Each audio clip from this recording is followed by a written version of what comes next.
Okay, so um, nasa second part na tayo ng Book of James. So this is James 3:13 to 18. Notice that napakaigsi lang, no? 5 verses lang. 13, 14. So 6 verses. Pero I hope maging efficient yung ating studies for today.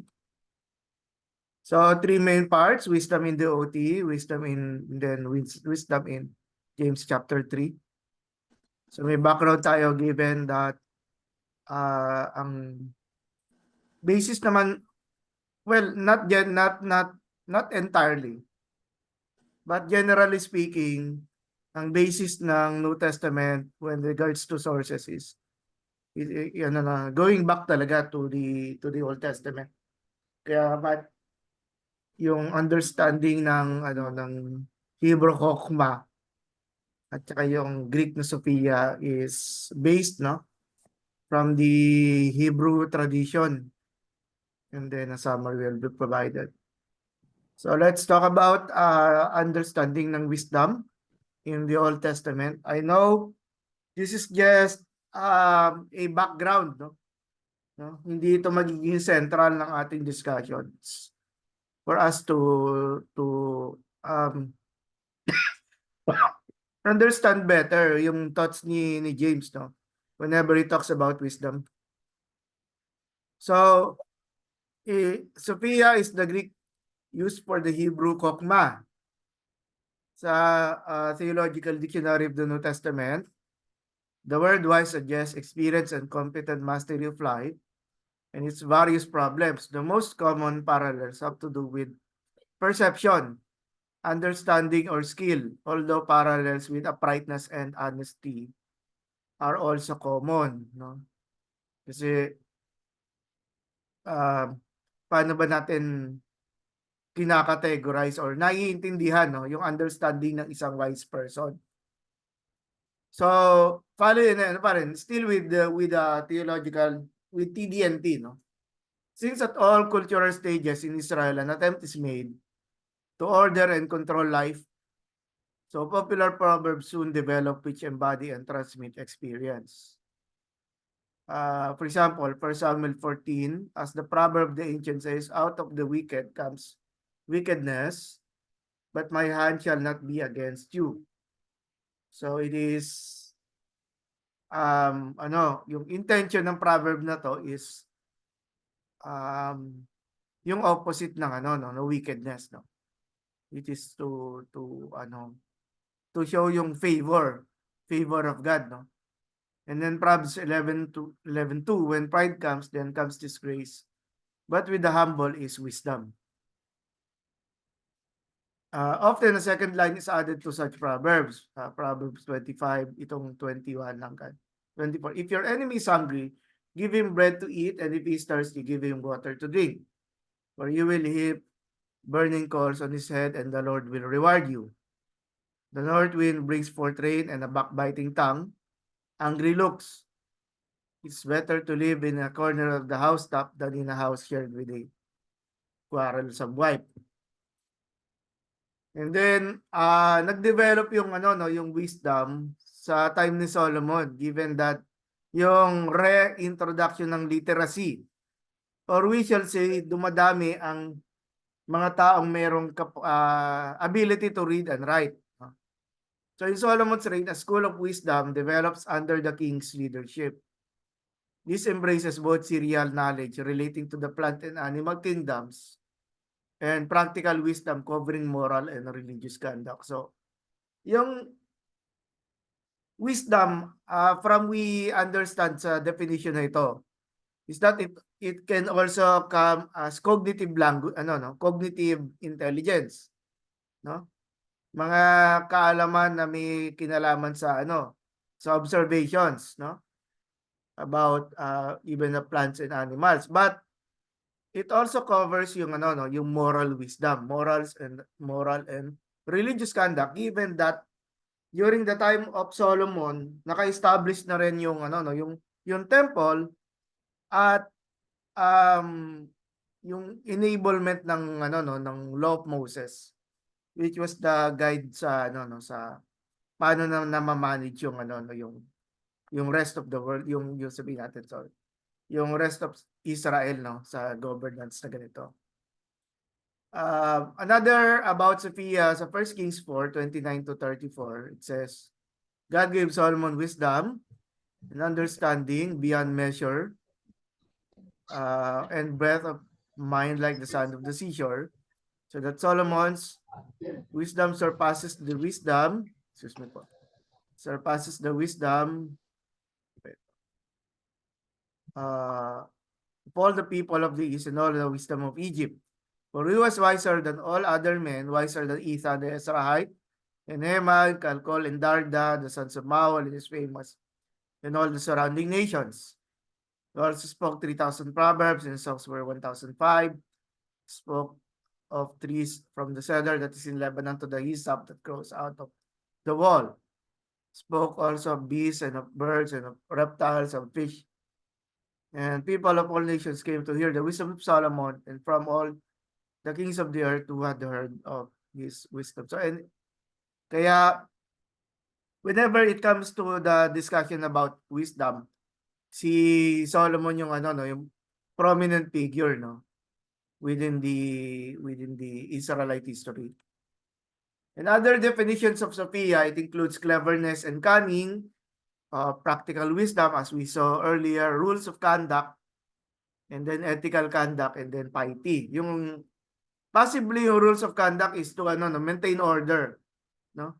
Maintain what is proper and avoid what is yung beyond the ano no, yung the boundaries of siguro ang ethical conduct also has something to say about boundaries, no? What can be ethical and unethical, no? Is yung pamumuhay in ano no, in a wise manner. And also piety. Piety has something to do with, of course, ano no, yung living in righteousness. Further talk about Sophia in the Old Testament, si Patrick Martin, in Jewish usage, the rabbi was the wise person or the sophos, no? Whose teaching embraced practical moral wisdom based on the Torah, both written and oral, such as what we find in Sirach 9:17 and 21:13, or even Wisdom of Solomon 7:15. This connects back to the opening of chapter 3 in reference to the teacher. The term epistemon or understanding refers to someone who has an expertise in some field in contrast to the person who has no training. And still on piety, wisdom in the OT may also denote piety. For the wise know God, and then they understand these words and ways and humbly perceive their sin and the divine lordship. And the fear of God is the starting point of true wisdom. So expressing the fear of God in daily life offers valuable insight into life itself. And it becomes the foundation, no, of the discussion ni James when he talks about wisdom. So now we go over to the yung wisdom in James chapter 3. So very scarce, no? Kakaunti lang yung ano no, yung paggamit ni James about the word or slash words wise or wisdom dito po sa ano no, sa mga verses na to. 1, 5, 3, 13, 15, and then 17, and then 3:13. And notice that yung 3:13, 15, 17, and then another for the word wise ay dito po sa ano na to, na-capture siya dito sa sa passage na to na pinag-aaralan natin this afternoon. Now, yun nga, James 1:5 to 8 goes back doon sa introduction niya. If any of you lacks wisdom, let him ask God, who gives generously to all without reproach, and it will be given him. And I know napag-usapan na natin ito before, but again, makita na natin dito that God is the source of wisdom. Okay? So marahil maraming types of wisdom sa mundo at worldly knowledge or worldly wisdom. I don't want to give it a negative implication na pag worldly negative agad, no? Kasi marami namang worldly wisdom can be considered as common knowledge, no? Common knowledge na both for the godly and the non-believing community. But again, ang hinihingi dito is that when a person asks for wisdom, it is a godly wisdom of a godly nature that also results in a moral lifestyle, no? Yun yung magiging dito, yung magiging responsibility ng isang person who asks for wisdom coming from God. Ganun yung magiging But let him ask in faith with no doubting, for the one who doubts is like a wave of the sea that is driven and tossed by the wind. So when a person asks wisdom from God, it should be received by faith, no? No, kasi uh, yung dito, yung sabihin natin, yung grace and then trustworthiness, no, ng Diyos whenever a person asks wisdom, no, yung sa uh, mga problems of daily life, no, pwedeng ganoon, no. Now si Saint Bede is a 8th century monk, no, during the Middle Ages. Just as James has imposed silence on unworthy teachers and those who want to obtain a teaching post without having the right qualifications of right living and circumspect behavior, so he also exhorts those who are wise and self-disciplined, or who at least think they are such, to demonstrate that fact by living out what they possess more than by trying to teach others. For someone who lives in a humble and wise way will give more evidence of his standing before God than any number of words could ever do. At follow up ito dun sa message, yung sa mga warning for those who wanted to become teachers pero they could not control their tongue. Ito naman, this could be for another group of believers na kung saan they were sabihin natin moving forward to a yung nag-elevate sila sa kanilang spiritual life, and part of it is they are now beginning to live or see themselves as people with wise both sa intellect, kanilang isipan at sa kanilang moral lifestyle. Rudy Taylor said his letter calls them to examine their attitudes, or his letter referring to James, no? And speech in order to live consistently with that faith. In the first chapter, he states many of his themes, which he then elaborates later. James considers the Messianic Jewish Christian community rather, to be in a period of testing and temptation, which if met successfully will result in an endurance and a joyful attitude. At kaya nga sila humingi ng wisdom. Ano ang magiging appropriate response nila doon sa mga testing and temptations na kinakaharap nila doon? He wants them, referring to James Steele, no, to be mature and then complete. He wants them to be wise. The way to become wise is to turn to God in prayer. Now, still on James 1:5, si William Baker, James encourages readers to ask God for wisdom, essential for overcoming the various trials of life and growing to maturity. So again, yung living in wisdom also has meron siyang dimensions about living in maturity, no? However, as 1:6-8 continues, they must have unwavering trust, no, in God's virtuous character, or he will not respond favorably. In other words,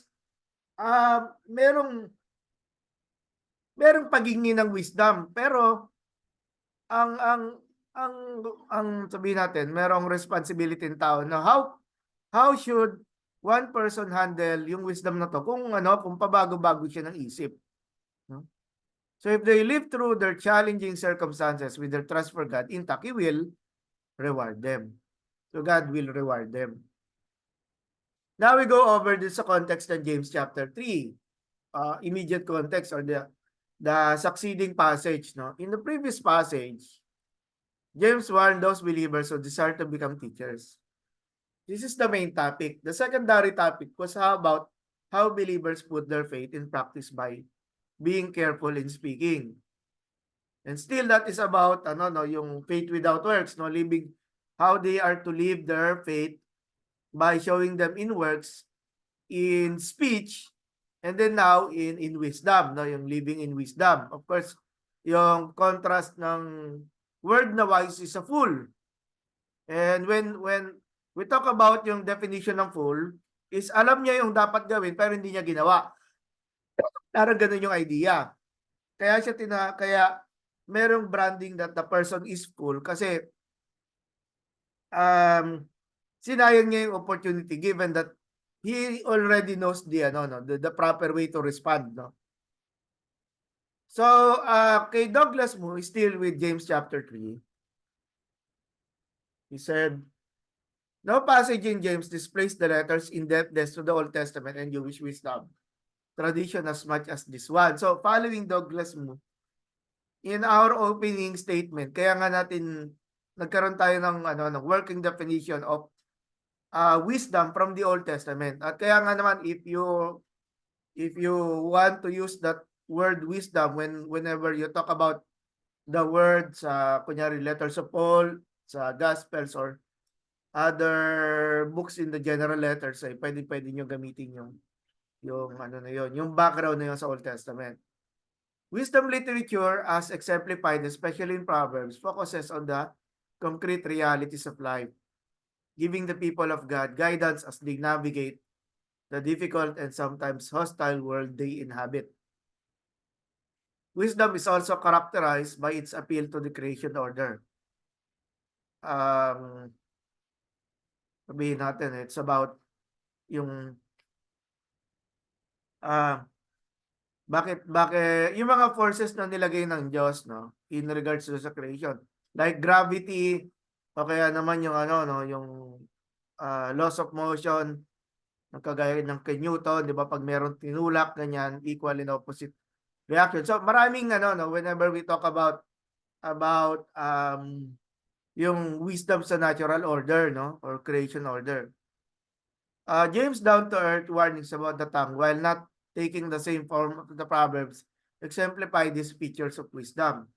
It is yung need for being careful at being kaya nga ang wise person in regards to speech is pag-iisipan niya munang mabuti, no? Mahusay siya sa pakikinig, maingat siya sa pananalita. Borrowing from Patrick Artin sa James and Q says na book, page 29. These four themes are each discussed on 2 occasions. They are structured in a parallel way so that the theme of wisdom lies at the very center of the consideration. So for Patrick Artin, ini-emphasize niya dito yung central and pivotal role of wisdom with regards to the sabihin natin yung living in faith, no. Ang ganda ng presentation dito ni Pat. Ako doon on a personal note, nagagandahan ako sa presentation ni Patrick Artin kasi ang yung influence sa atin ng Reformation, no? Influence sa atin ng Reformation. No, I'm not saying it's bad.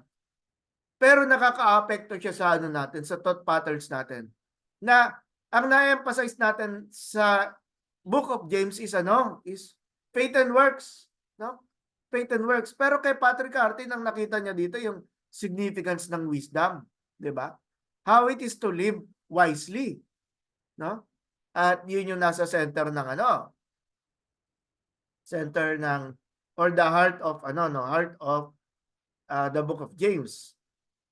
Still with Patrick Artin, an examination of the compositional relationships, yung structure na pinakita kanina, among the pericope reveals that the passage 3:13 hanggang 4 verse 2 together form the very heart and center of the body of the epistle. So the focus of attention centers upon the wisdom from above, no, and around that all other themes in the body form an embrace. In fact, it is the nature of wisdom which is the central theme, and that gives meaning to the actual consideration of this other wisdom idea. So again, doon sa ano no, doon sa Reformation issue na nagbabanking tayo no doon sa idea ng ano no ng ano no yung faith and then yung yung relationship ng faith and works. Pero na-overlook natin na baka nga naman mas importante yung wisdom no or how people are to conduct no how people are to show themselves as ano no wise people. And I remember um there are commentaries no sana lang meron akong working example ngayon ano na tinitingnan ang Book of James as ano no as a form of the ano no Proverbs in the New Testament. No? Perhaps yung kayo mga ano no mga ano no students sa PTS na encounter niyo na ito before no.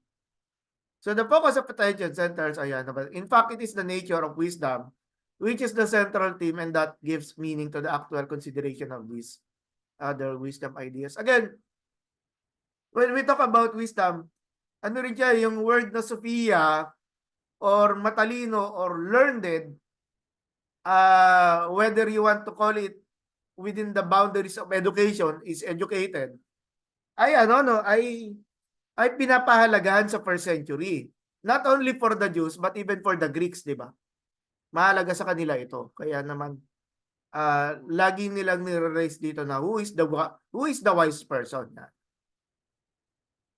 Now going back, James 3:13, who is wise and understanding among you? By his good conduct, let him show his works in the weakness of wisdom, meekness rather. But you have bitter jealousy and selfish ambition in your hearts. Do not boast and be false to the truth. This is not the wisdom that comes down from above, but is earthly and spiritual and demonic. So most of the parallels between 3:13 and then 18 and 4:1. In both paragraphs, James attack unrighteous and misguided zeal or envy. Kasi napag-usapan there is godly wisdom pero merong wisdom na naggagaling sa ano? Merong negative or unspiritual na wisdom, di ba?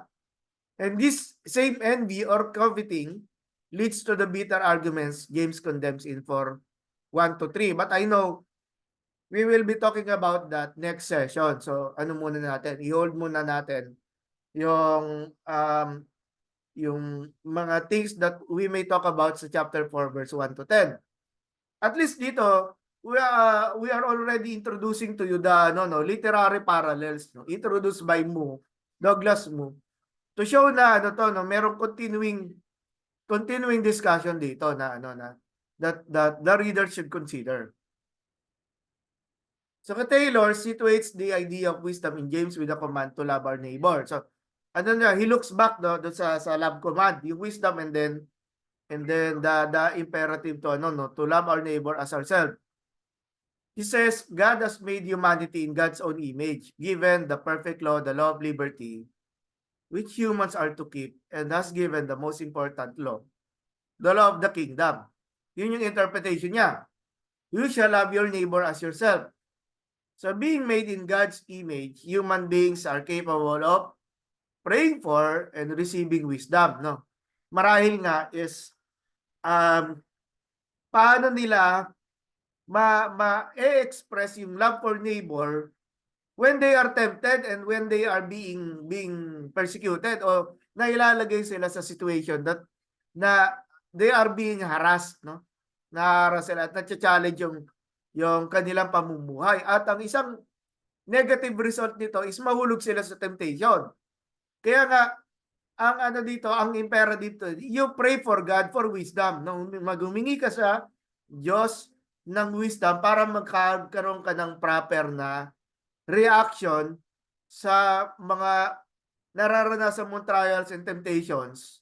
Kasi there is an unspiritual way. Di ba? At ang unspiritual way na ito, kunyari, magalit ka sa Diyos, maganap ka ng, yung i-vent mo yung anger mo sa ibang tao, di ba? Na kayo na lang nag-aaway, di ba? Na nalulus natin yung self-control natin. Marami. Whenever we talk about yung kawalan ng wisdom sa pamumuhay, marami tayong diyan. At sometimes nahulog tayo sa mga ganyang temptation before, di ba? Kaya nakikita natin dito at I am grateful doon sa mga readings natin. Nakikita natin na yung dimension ng wisdom na tinuturo dito ni James is hindi lang siya hindi lang siya magte-take ka ng board exam. O kaya final exam, magpe-pray ka sa Lord, Lord, bigyan mo ako ng wisdom para makasagot ako ng tama dito. Maring qualified prayer yon. Pero with regards do sa righteous living, at tayo ay kasi ang temptation, kagaya ng yung balikan natin yung previous slide. Yung temptation dito is talagang mawala ka out of wisdom. Gawin mo yung gusto mo. No, yung you are very tempted na test ang self-control mo at mag-result sa iyo na magiging consequential kasi hindi maganda ang ang naging reaction mo. 'Di ba? At ayaw natin 'yon. Pero minsan yung sarili natin when yung yung gusto nating ipakita, ipatunay na tayo nasa tamang lugar, di ba? At ako naniniwala marami tayong kwento tungkol diyan at meron ngang nasa mind ko ngayon pero secret na lang muna no? Kasi malalagay kasi sa YouTube dito mamaya tayo baka may mga sumagot magko-comment lang hindi pa maganda no. So but I'm saying yung mga realities talaga na yung testing at yung natin yung need natin need natin for godly wisdom sa araw-araw nating pamumuhay no. At notice yung binabalikan ni Taylor na enduring temptation when kaharap mo yung mga yung inuulit natin hindi natin ini-stereotype yung rich ang sinasabi lang natin dito yung rich na na walang pagpapahalaga sa Diyos, di ba? Di ba? Yung poor, arrogant, lowly, maintaining faith demonstrated by deeds and then controlling speech kasi ang buhay natin ng mga manggagawa, di ba?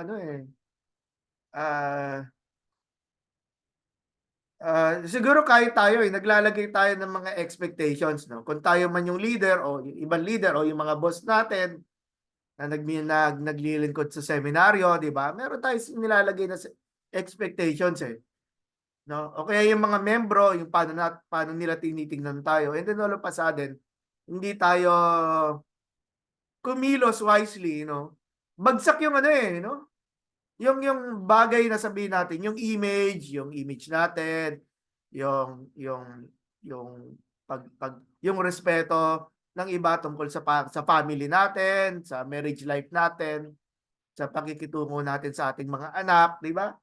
Nadadama 'yon no? At bumabagsak siya kaya nga for example sa 1 Timothy nakikita natin dito yung malaking bakod na nilalagay ni Timothy. Similar doon sa sinasabi ni James na mag-iingat tayo na wag tayong magmamadali na maging tagapagturo tayo lahat, di ba? Ganon din ginagawa ni Timothy Naglalagay siya ng bakod na maging careful tayo with regards doon sa idea ng leadership at yung expectation na namumuhay tayo in wisdom. Kasi again, yung wisdom is naka-base siya doon sa tinuturo natin. Di ba? Nagaget niyo, di ba? Naka-base siya doon sa tinuturo natin. Pinapangaral natin, pinaprepare natin. At lugi nga ako Ha? Lugi nga ako sa inyo kasi ako yung nagtuturo dito. Ha? Kayo nakikinig lang kayo dyan no? Pero di ba? Pero naglalagay lang ako ng portrayal na pag tayo naman yung nasa position na nagtuturo, no? Yung same measurement na yon na nilalagay is is we will be measured doon sa ganitong uri ng judgment. At kaya nga in some ways yung wisdom parang may pagkakatulad siya sa grace ng God or siguro kasi ang lawak-lawak ng grace, one of the dimensions ng grace yung wisdom na siyang hinihingi natin sa Panginoon.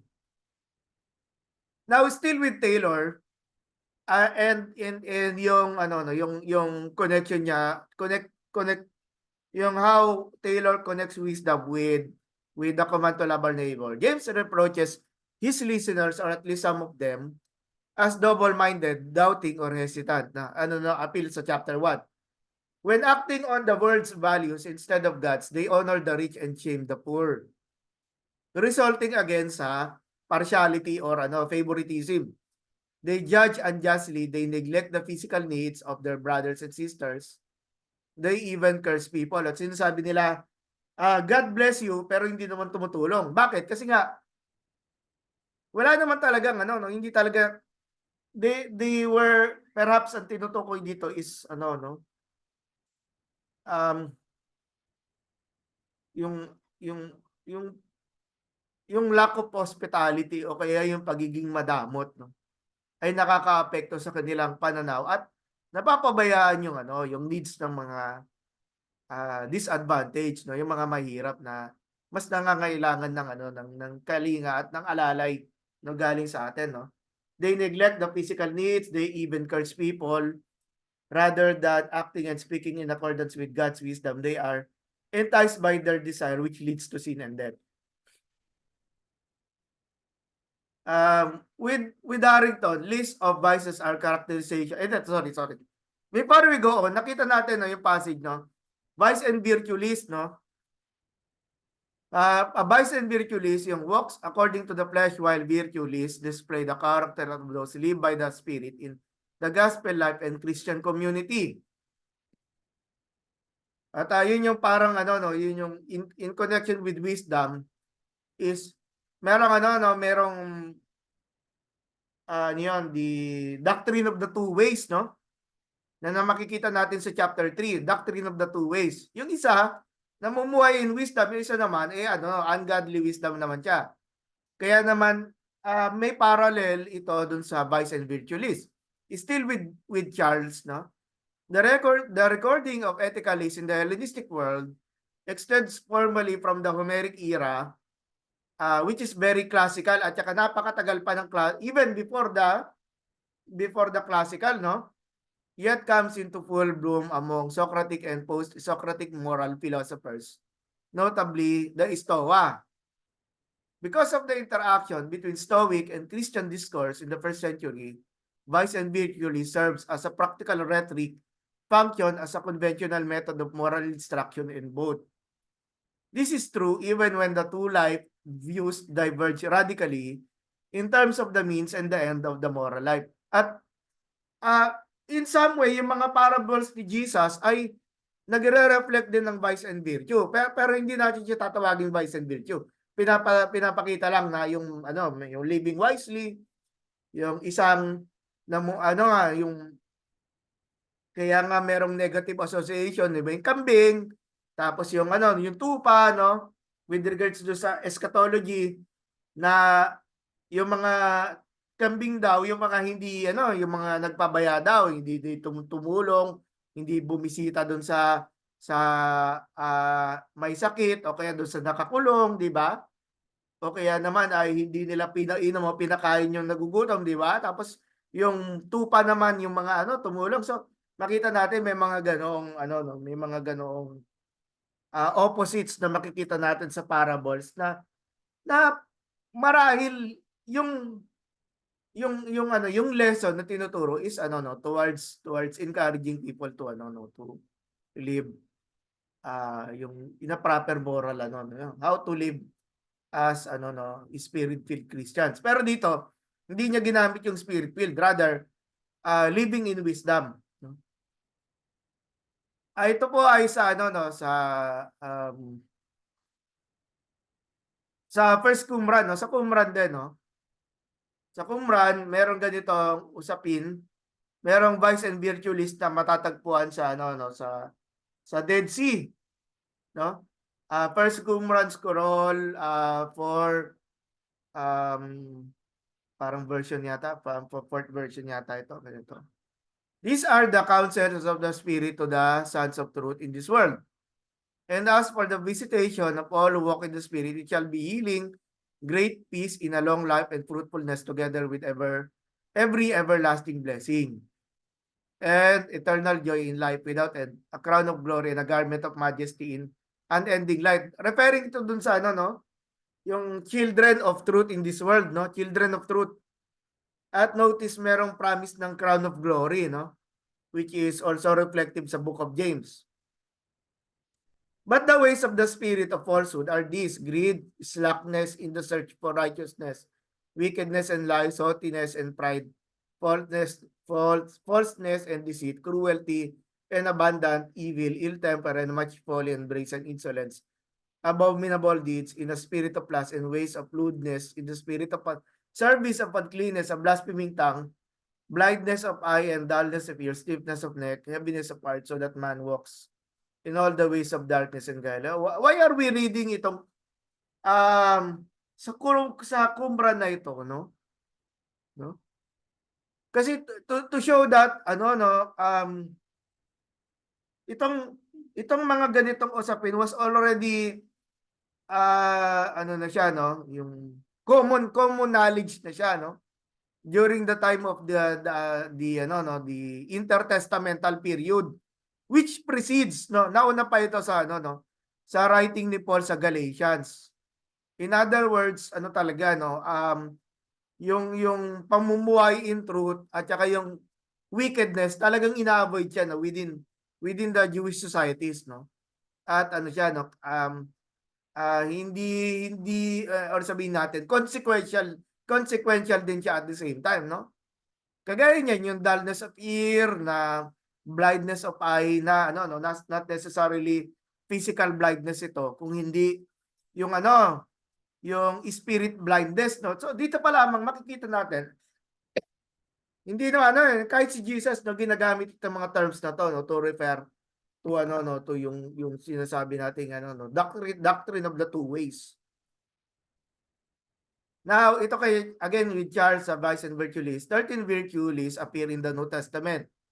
Now, para na rin sa guide sa inyo, sa letters ni Paul, ito, 2 Corinthians 6, Galatians 5, yung yung the ways of the Spirit, at saka yung ways of yung ways of worldliness. Meron din sa Ephesians 4:32, 5:9, Philippians 4:8, Colossians 3, Timothy, sa 2 Timothy, at ito sa mga general letters, sa James 3:17, 1 Peter 3:8, at saka 2 Peter 1 verse 5 to 7. The seeming parallel between the Spirit and wisdom led J.A. Kirk to write, no? Na nakita niyo yung parallel dito sa James chapter 3 verse 17. Para sa kanya, doon sa kanyang journal na The Meaning of Wisdom in James, Examination of Hypothesis, no? So for Kirk, the use of spirit does not refer to the Holy Spirit but on the human spirit. So maging careful tayo, no, na dahil nakakita tayo ng spirit, it doesn't necessarily mean na it refers yung about the third person sa Trinity. No? Rather yung yung common, no, yung common humanity. James 2:26, for as the body apart from the spirit is dead, so also faith apart from works is dead. So comparison nito, yung spirit na tinutukoy dito between the living and the dead, no? Yung tao na merong espiritu or buhay, so it's not yung Holy Spirit na alluded rito. Another, James 4:5, or do you suppose it is no purpose that the Spirit Scripture says, he yearns jealously over the Spirit that he has made to dwell in us. Again, it is about yung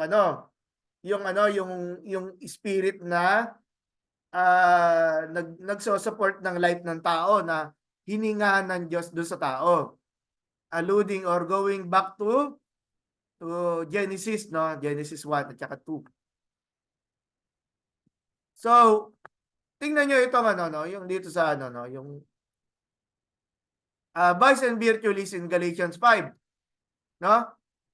Familiar tayo dito. I'm just trying to show na, para makita natin yung parallels, paano ginagamit. And then I do not really need to read yung yung Vice and Virtue List. Just to show you na meron siyang groupings, no? At ang ganda ng yung mag-emphasize na lang tayo or mag-bank na lang tayo sa ano, sa virtue. But the fruit of the Spirit is love, joy, peace, patience, kindness, goodness, faithfulness, gentleness, self-control. Against such things there is no law. At sa vice and virtue list naman sa James 3, no? Beginning with an opening sa verse 13, by his good conduct, let him show his works in the meekness of wisdom. However, in-explain siya sa 17 at saka 18, no? Meron siyang avoid the lifestyle of vice. Yung hindi wise na pamumuhay. At in-emphasize din dito ni James sa verse 15, this is not the wisdom that comes down from above, but is earthly, unspiritual, and then demonic. No? And then, ayun nga, pagdating sa 17, but the wisdom from above is first pure, then peaceable, gentle, open to reason. Kaya naman, balikan ko lang yung i-point. Si Kirk, no? And then si J.A. Kirk, na isinulat ni William Baker. Kaya niya na imagine or na compare yung resemblance ng work ng Spirit sa parallel na to na ginagawa ni James sa what we call vice and virtue list niya when regards to living wisely at saka yung living as a fool.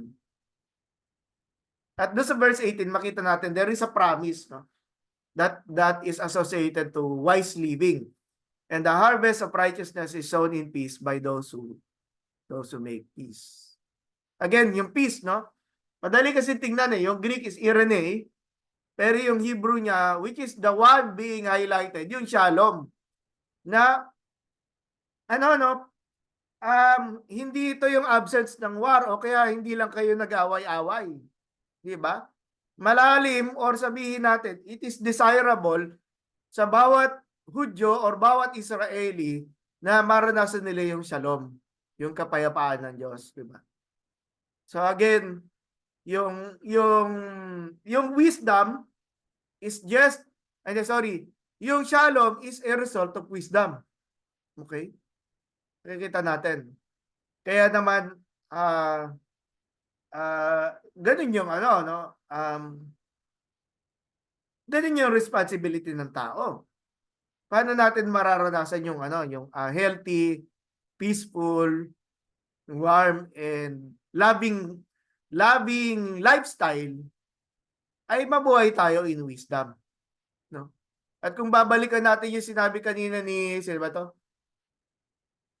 Si Taylor, i-associate natin yon with regards to the with the imperative, no, to love our neighbor as ourselves. So makita natin yung yung integration, no?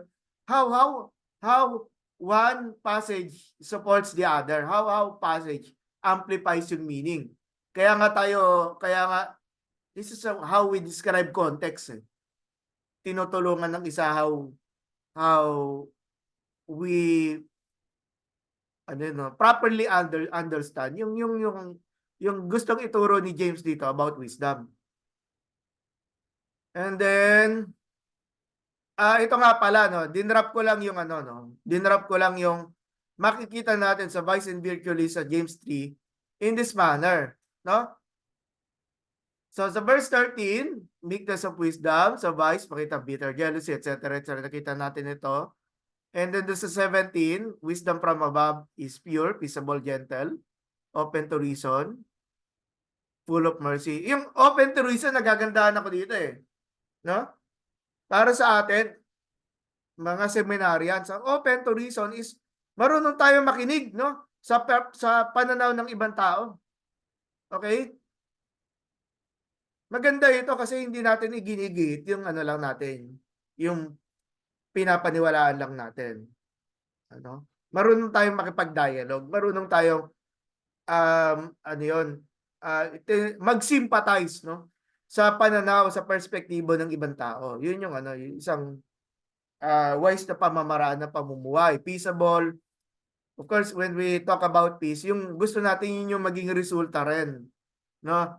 ng ating ng ating pakikipag-usap, di ba?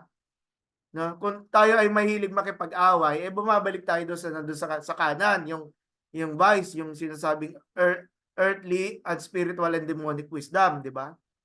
So hindi natin ma-attain 'yon at magugulo pa yung buhay natin, ano?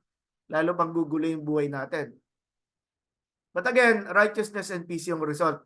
At when we talk about yung blessed are the peacemaker at saka yung living in righteousness, again, maaalala na naman natin diyan yung beatitudes, no? Kasi ito yung mga terms na makikita natin sinabi ni Jesus, no?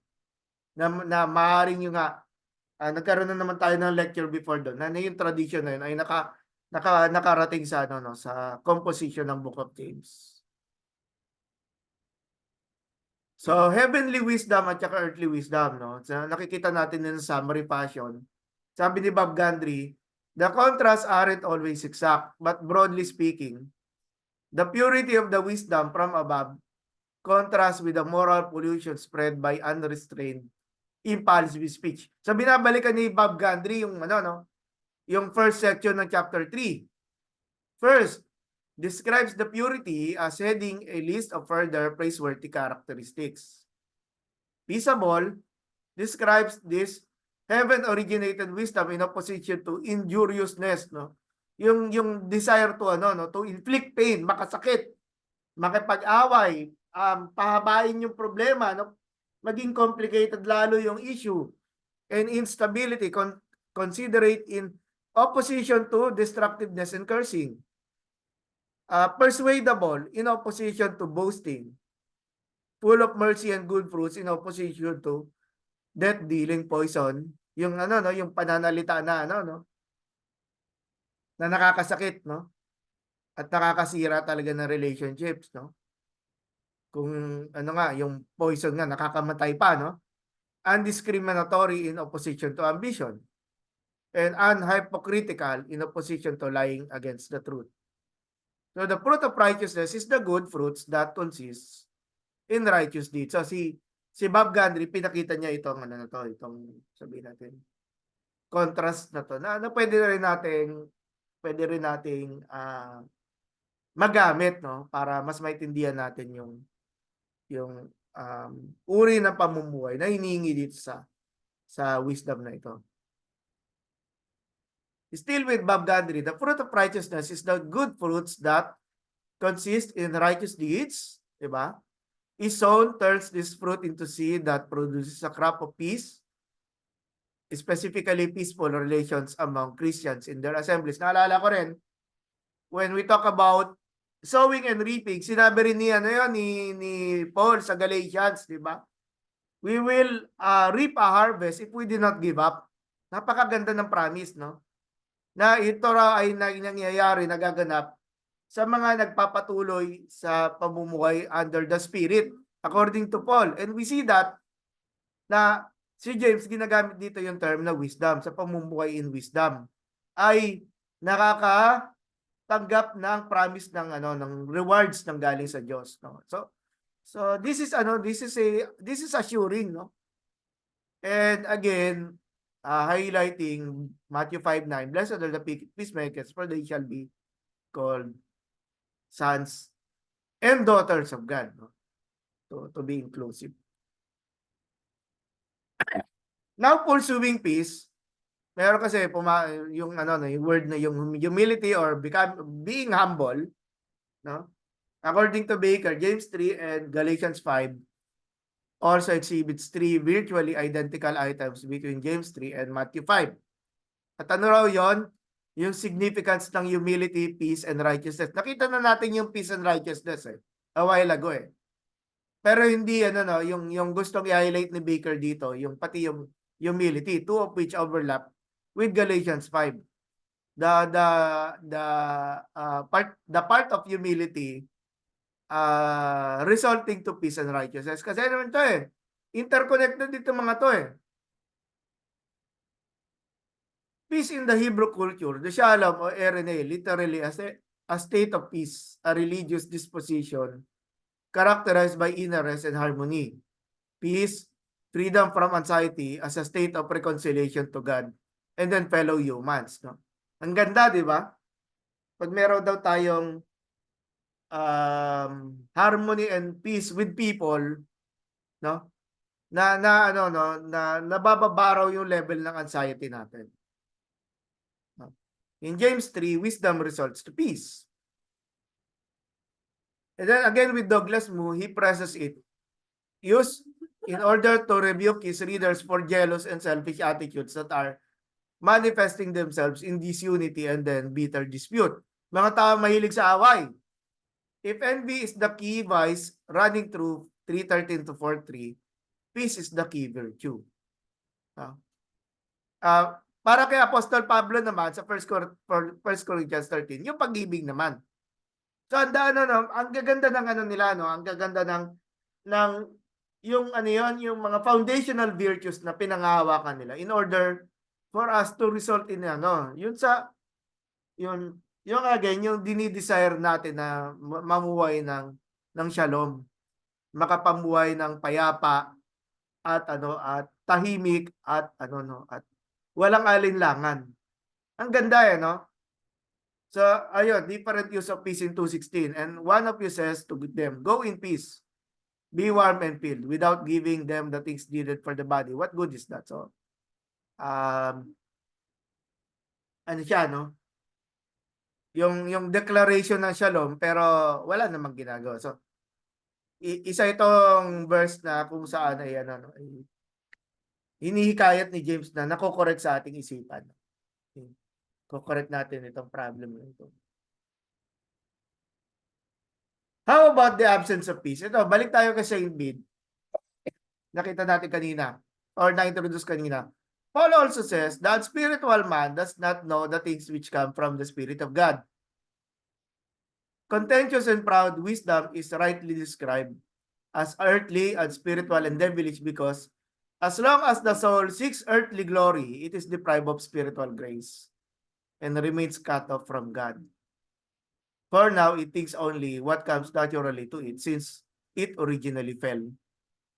It is persuaded by the delusion of an evil spirit to do things which are wicked and harmful. So, yung ano no, yung commentary ni ni Saint Bede about do sa statement ni James na kino-compare niya with the writings of Paul. Wisdom results in peace. Quarrels and jealousy is the lack of peace.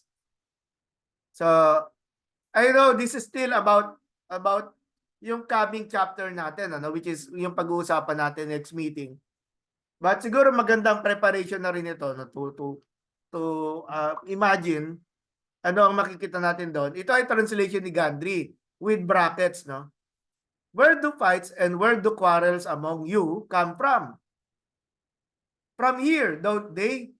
That is from your hedonisms, pleasure seeking. So, para kay Gandry, ang cause ng problem within the community sa Jewish the Jewish Christian community ni James is yung mga pleasure seekers, okay? Hedonism. Yung mga taong sarili lang yung iniisip, no? That battle in your body parts. You lust and don't have what you lust for. You murder and you're jealous. And you can't attain your goals. You quarrel and fight. You don't have what you want because you don't ask for it. You ask for it and don't receive it because you ask badly. That is in order that you may spend it on your hedonism. So, yun yung sinasabing bad motive, no? At ako this is worthy of understanding, no? Bagamat of course hindi ito isang type of translation na binabasa mo sa pulpito, pero it is reflective of the problem, no? Na nakikita natin between the rich and the poor at yung mga rich na sarili lang yung iniisip. Kaya going back do sa heading natin dito, quarrels and jealousy is the lack of peace, no? Yun yung magiging quarrel, jealousy, no? Pag naiinggit ka, nagsiselos ka sa meron ng kapwa mo na gusto mong mapasayo, di ba? Walang kapayapaan sa puso. And that is again the the contrast of ano no, yung nagiging anxious ka. Napupuno ka ng anxiety sa puso mo kasi ano hangad ka na agad ng bagay na ano ng eh, I want to correct it, hindi masama ang paghahangad. Pero yung ano, yung paghangad nito with wrong motives. Yun yung isang bagay na kino-correct dito ni James as what is portrayed dito kay Bob Gandry sa translation na to niya, chapter 4 verse 1 to 3. So Gandry points to the problem to pleasure-seeking Christians, the doubling of where from and the addition of quarrels to fights. Underline the questions of source and therefore also its answer. Your hedonisms. Underlying the fights and quarrels that stem from hedonism is the audience's belief that the enjoyment of pleasures is a zero-sum game. There's only so much pleasure in the world so that one person's enjoyment of it robs another person of such enjoyment. And again, love of brother and sister ba yun? Love of neighbor ba yun? It's no. Mabigat na no. Kasi sarili lang ang ano, ang gustong ano, no, i-please, no? Yung ano, yung personal intentions, no? Na ano, to the detriment ng kanyang kapwa, no? Under this belief, pleasure-seeking breeds competition and competition breeds fighting and quarreling. Not only outside Christian circles but also among Christians. Yung paggamit ni James ng phrase na among you.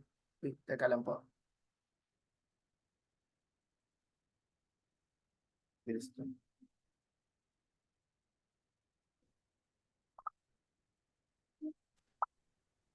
Okay, so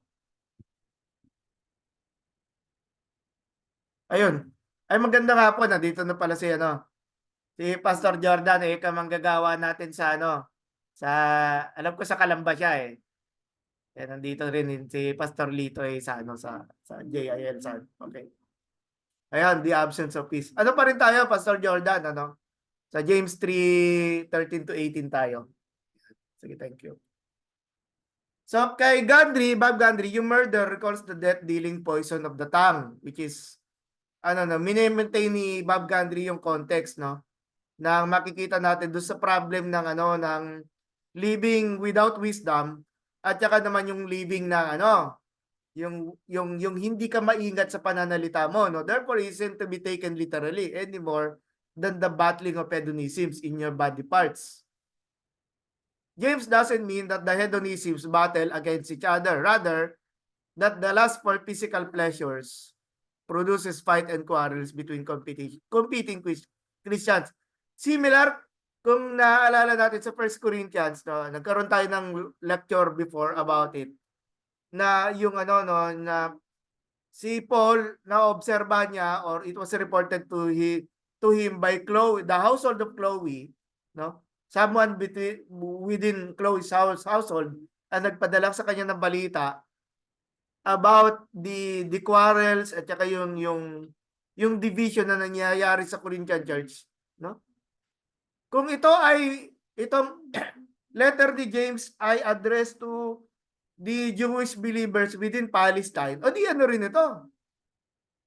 Sila rin within the Jewish Christian Church ay nakakaranas din itong mga divisions na ito. Okay? So ganun yung isang bagay na pinapalabas at ayun nga yung bagay na pinaprevent dito ni James na mapigilan na mangyari, no? So the description of jealously poisonous speech in terms of murder dramatize its evil character. So nilalagay into a personified, no? Na na nakakalungkot dahil merong mga competing Christians involved. And again, appealing to the first section of chapter 3, dito sa 13 verse 18. Words can kill. Diba? So to speak, the placement of murder before jealousy highlights the murderous effect of evil speech and the origin of such speech in jealousy. Again, resulting na naman doon sa kawalan nila ng kapayapaan or shalom. Yung kawalan nila ng kapayapaan na sana ay nai-enjoy nila. balikan natin, no? Yung ano, no, yung lagi nating ginagawa, no, mga kapatid. Yung reference niyo sa Old Testament, no? Tingnan niyo ito. The Lord said to Cain, "Why are you angry and why has your face fallen? If you do well, will you not be accepted? And if you do not do well, sin is crouching at the door. Its desire is contrary to you. But you must rule over it." So, ano ito nangyayari dito? Dahil doon sa offering, yung sa inggit, no, ni Cain doon sa offering ni Abel, or sabihin natin, not yung sa offering, kung hindi yung response ni Yahweh doon sa pagtugon doon sa offering ni ano, no, ni Abel, di ba? Nawalan ngayon ng kapayapaan yung puso ni Cain, di ba? At nakita ito ng Lord. There is already the absence of peace. There is already this absence of peace. At winawarningan agad ni Yahweh si Cain na mag-ingat ka kasi baka ma-vent out mo, which is again, alam na ng Diyos kung anong binabalak ni ano ni Cain. Ang problema kay Cain, tinuloy niya yung kanyang pinaplano. So okay, so going back doon sa comparison that we have about vice and virtue list, yung sa the fruit of the spirit and then again yung the fruit of worldliness, makita naman natin dito yung ginagamit naman ni James is a spiritual type of wisdom or the wisdom coming from above, no? Yung being generously given by the Father of Lights, chapter 1, no? Dito naman makita natin that ano, no, yung sabi ni James, orientation toward wisdom is without regard to the Holy Spirit elsewhere in the New Testament. It should be read as aligning somewhere between Septuagintal wisdom or the wisdom from the Greek version of the Old Testament na and even intertestamental literature and the Jesus tradition, but not extending to the advanced theological thinking represented by Paul. So ano, no, um, well, of course, kung dedebatehan natin ito, we know that yung wise character, merong involvement dito yung Holy Spirit. But when we talk about context, no, yung and carefulness natin about context, hindi muna natin siya makita dito sa ano na to, sa discussion na ito. Implicit as is that God's wisdom in their lives will keep them from living a miserable, unrewarding life. So it is consequential, no? Kung sila ay sumunod sa pamumuhay attaining to God's wisdom, no, it will prevent them, no, from being unfruitful.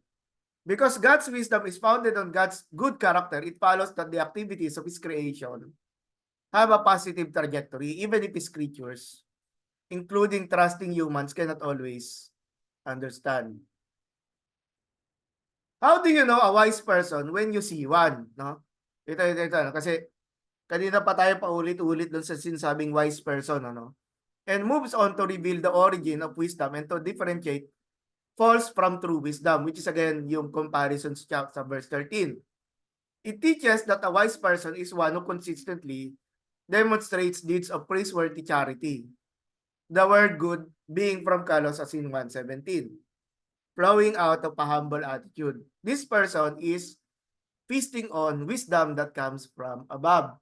And again, allow me, kasi si Taylor a while ago, he associates wisdom with the love for neighbor, is that ang magiging result ng wisdom is again yung ano, no, yung magandang pagtulong sa kapwa natin, no? Not just saying na God bless you brother or God bless you sister. It's really dadampot ka talaga, no? Kukunin mo talaga yung bulsa mo. Hindi, bulsa tuloy. Kukunin mo yung wallet mo sa bulsa, no? Hindi yung bulsa mo kukunin, no?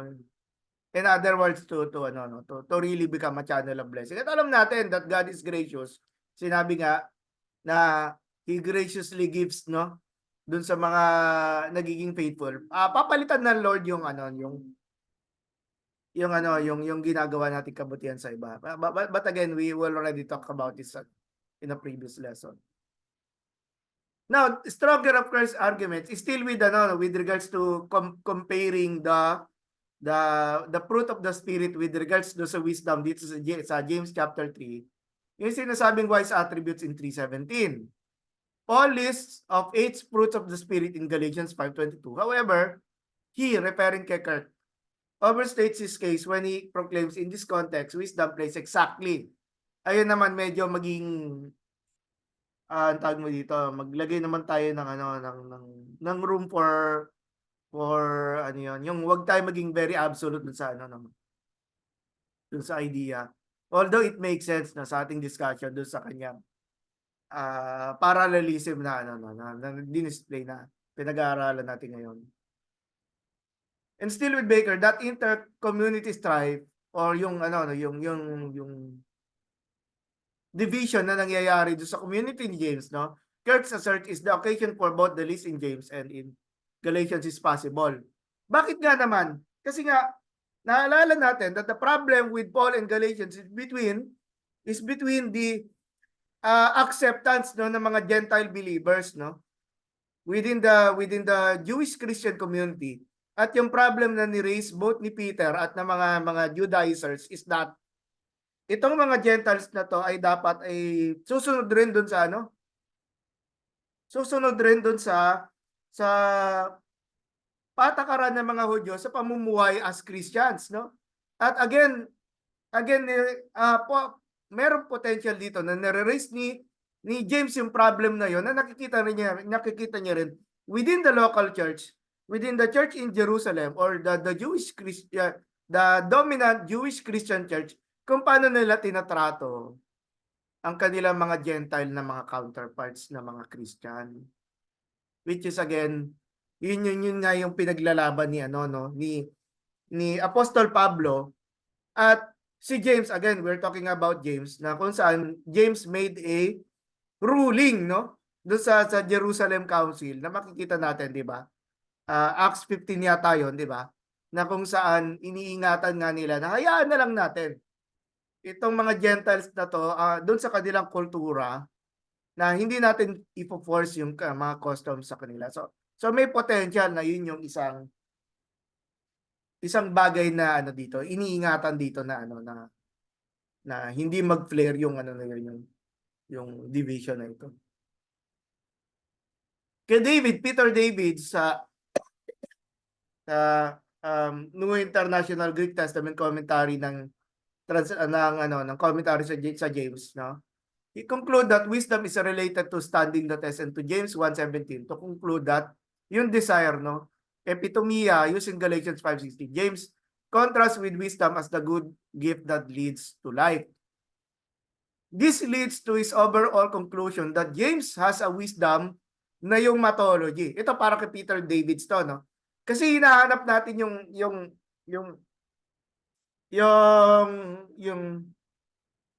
sabihin natin, yung dimension ng Holy Spirit dito sa Book of James rather. Pero ayun yung merong wisdom niyo naman yun. For this leads to his overall conclusion that James has a wisdom pneumatology. For the wisdom in James functions as the Spirit does in Paul. Wisdom helps one stand, delivers one from the flesh. At ito marahil supports yung yung hypothesis ni Kurt kanina na binuksan ni Baker, no? At kasi yung resulta is produces the fruit of the Christian life.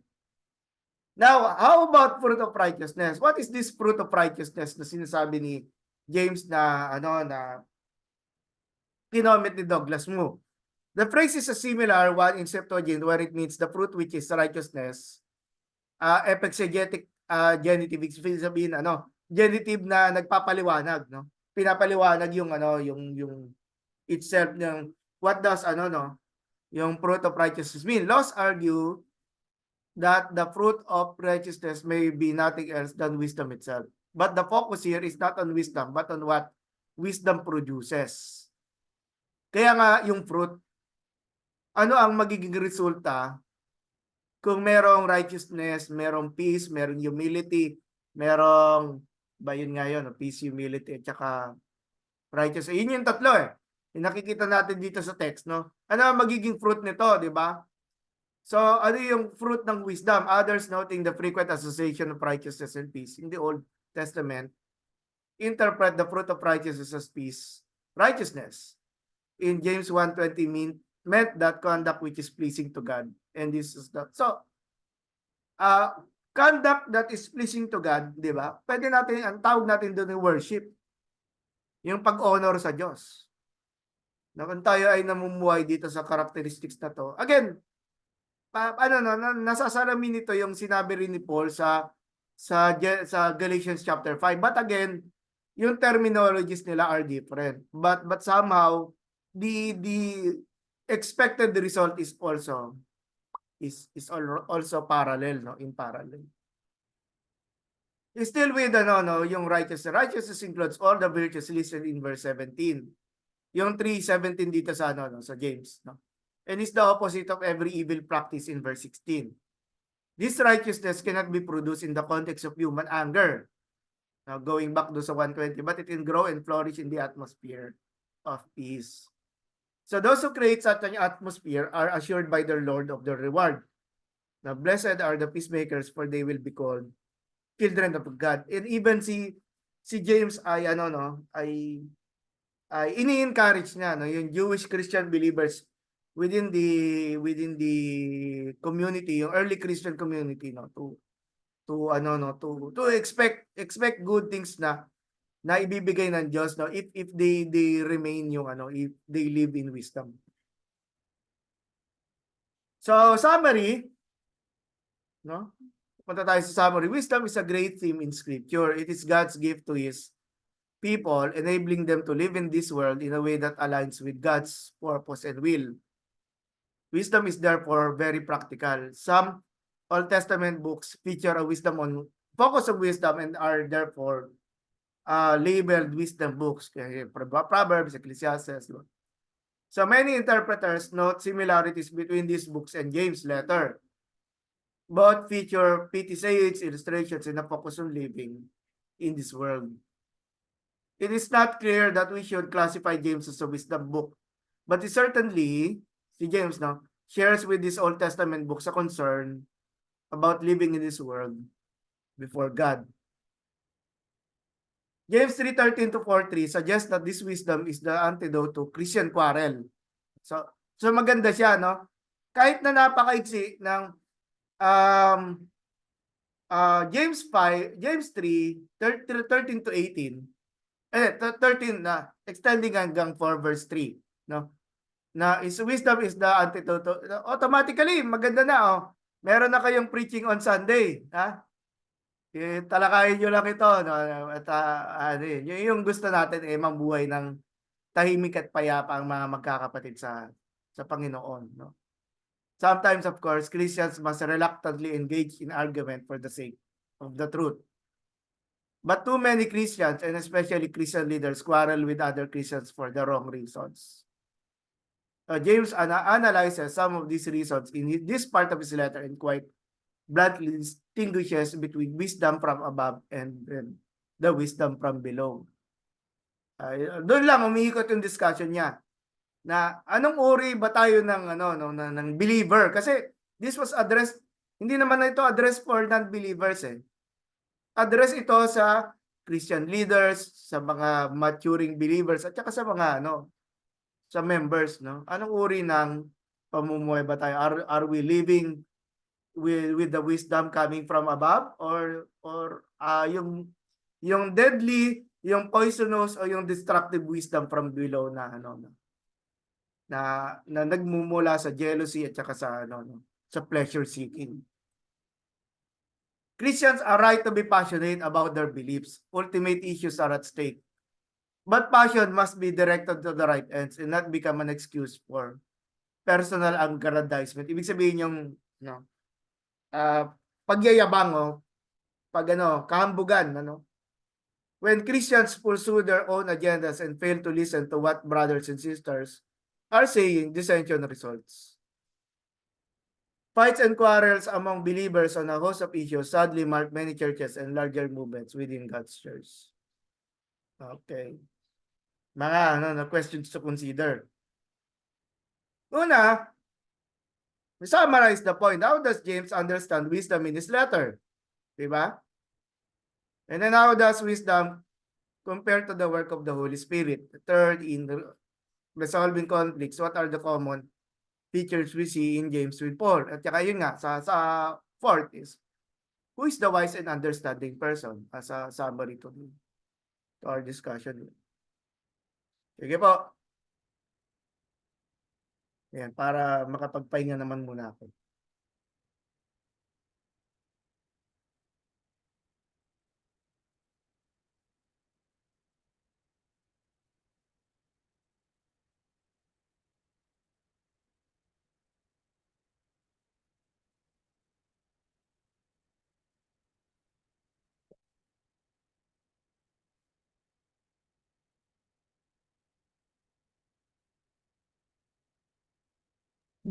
Sige sir, ako po muna siguro mauna. So sa question number 1, sa unawa ko po dun sa discussion ninyo, how does James understand wisdom in his letter? Kumbaga po yung nabanggit nyo nga po, practical yung wisdom. At the same time, kumbaga yung nabanggit nyo sa amin yung tawag doon, manifestation ng faith, yung wisdom. So yun yung parang pinaka somehow eh. Ayun. So nabanggit nyo doon yung godly wisdom. So ano pa ba yung ninote ko dito? Kumbaga ang pinaka-application talaga is for living in the spirit. Kung kung meron tayong faith sa Panginoon, so makikita yun, resulta yun yung wisdom. So very practical yung wisdom na tinutukoy ni James dun sa kanyang aklat. Tapos siguro yun connection dun sa number 2. So how does wisdom compare to the work of the Holy Spirit? So innate pa rin, kumbaga yung pagkilos pa rin ng Diyos talaga sa puso natin, sa buhay natin. Ako pa paano nakatransform yung ating isipan din. So yun, magmamanifest sa mga ginagawa natin, sa sinasabi natin. Kung paano tayo siguro mag-isip sa kapwa, wisdom pa din yun. Tapos paano tayo mag-respond. So wisdom pa din. So yun yung pagkilos ng Holy Spirit. And then, in number 3, yung common features we see in James with Paul. Kumbaga sabi nyo kanina, ang kaakibat nyo yung humility, yung wisdom, pero resulta nun yung peace, tapos yung humility, ayan, ayun yung napansin ko doon. And then, who is a wise and understanding person. Ang gusto ko lang pong i-highlight kasi yung nabanggit nyo kanina, yung quarrels and fights, sabi nyo doon, lack of peace yun. Tapos kung inatut natin, sabi nyo kanina, yung peace result of wisdom. So kung titigan talaga natin yung quarrel and fight, ibig sabihin, meron kang pagkukulang or kakulangan ng wisdom, di ba po? Ayun yung parang naano ko talaga dun sa na-emphasize doon sa akin. Tapos yung nabanggit nyo nga po kanina yung, ayun din, yung kay Cain kasi, ayun muna, siguro, yung absence ng peace, di ba, nakita ng Diyos doon ni Yahweh yung gagawin niya. And then, nag-intervene agad siya. So, kumbaga, nakakatuwa yung realization na God's wisdom will keep us from yung living na, yung miserable or sabi niyo nga yung unfruitful life, di ba? Grabe yung implication nun para sa akin. And at the same time, siguro yung sino yung wise and understanding person, ah, ayun, yung ina-apply talaga yung natututunan. Sabi nyo nga, yung mga itinuturo natin, yun yung lente na somehow i-judge tayo ng mga tao eh, 'di ba? So, yun yung kaya malaking, kumbaga, sabi natin, napakalaki ng responsibility natin mga nagtuturo po na makita sa buhay natin kung ano yung itinuturo natin. So, para sa akin po, yung wise and understanding person is yung living out yung pananampalataya na meron siya. Yun nga po, yung living in wisdom. Yung nabanggit, merong peace, merong unity, tsaka, ano ba yung nabanggit yung kanina? Tsaka yung Righteousness. righteousness, ayun. Opo, yan yung tatlong bagay na na-emphasize niyo po. So, yun. Although, sabi nga natin, magiging possible lang yun, syempre, by the grace of God. Sabi niyo, ganun kalawak yung grasya ng Panginoon. Akong i-relate natin sa wisdom din. which is also a result of the grace of God sa ating mga believers. Ayun lang po. Thank you. Thank you Phil. po. Yes, thank you.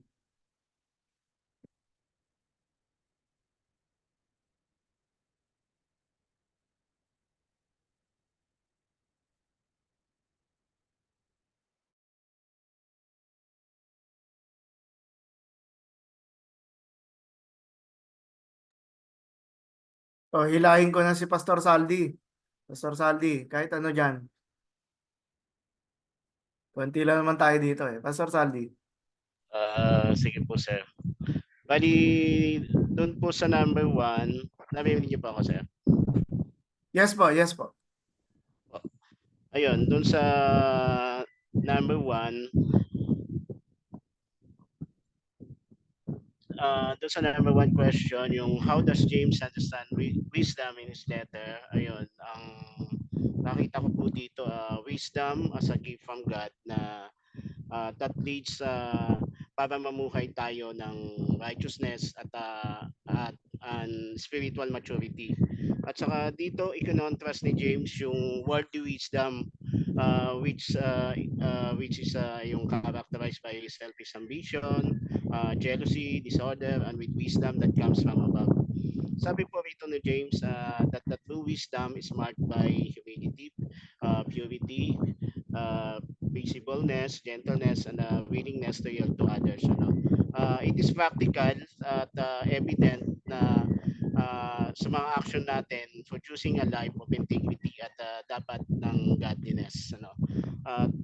James also emphasized yung importance ng applying wisdom sa ating everyday life, particular nung sa pakikipag-usap natin, sa pagsasalita natin, at how we treat others.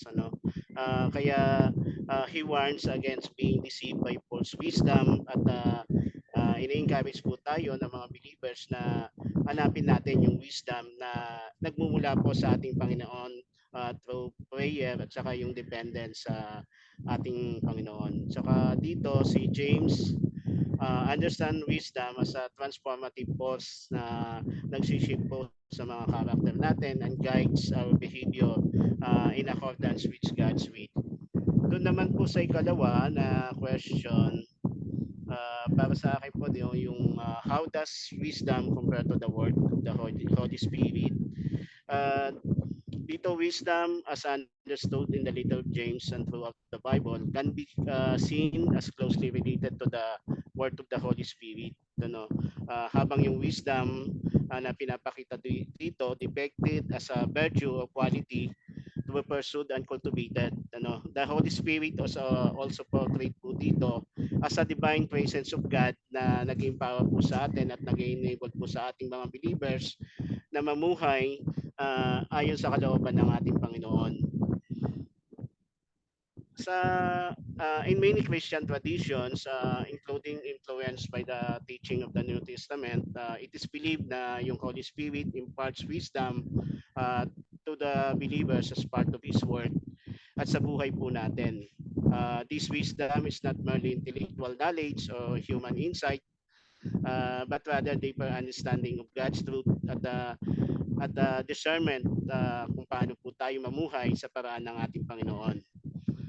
The Holy Spirit guides the believers in all truth at empowers us to live in obedience sa ating Panginoon.